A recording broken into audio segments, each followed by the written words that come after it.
Wajib tilawit. Betul. Yang lain mah? Anak lepeng, anak kirim, saya ayah nasi.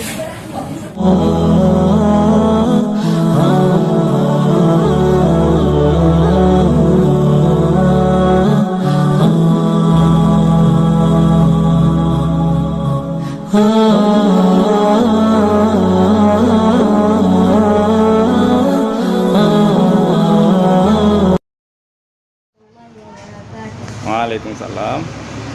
Terima kasih kakak abang yang kalian yang sumbang. Belum silap. Kali belum kasih klub.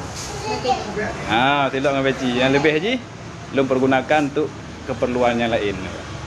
Dan juga belum pergunakan yang lain. Iya betul. Widerman Widerman asli barang. Assalamualaikum. Assalamualaikum warahmatullahi wabarakatuh. Iya betul.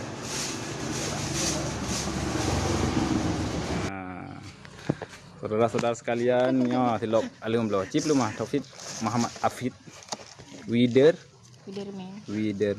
asli barang. Oh, nawangat kau. Insyaallah.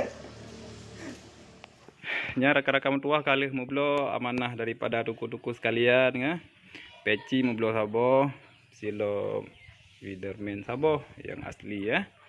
Alhamdulillah duku Muhammad Afid senang hati uno sini baca kude ya. Biar kemudian terima kasih kepada seluruh para donatur yang kali ini sumbangkan kepada Tunku Muhammad Afid kan.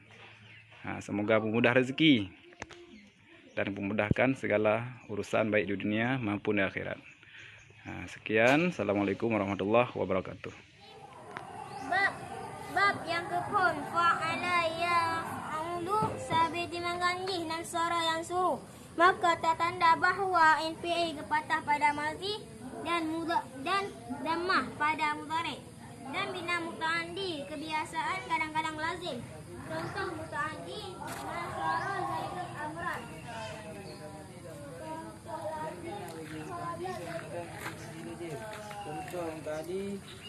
Contoh tadi hasiba Zaidun amran fadilan. Contoh lazim wa hisa Zaidun.